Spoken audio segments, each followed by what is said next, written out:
હું રંજનબેન ભરતભાઈ ત્રિવેદી, ઉંમર વર્ષ 65, રહેવાસી જેતપુર. મને થાપાની અને ગોળાની 1 વર્ષથી તકલીફ હતી. તકલીફને કારણે મને સૂવામાં, ઉઠવામાં, બેસવામાં બહુ જ દુખાવો થતો હતો.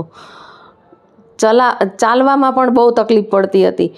તો શિવ હોસ્પિટલમાં ભાવેશ સરને બતાવ્યું તો તેણે ઓપરેશનનું કીધું અને અમે આ 8 તારીખે ઓપરેશન કરાવ્યું.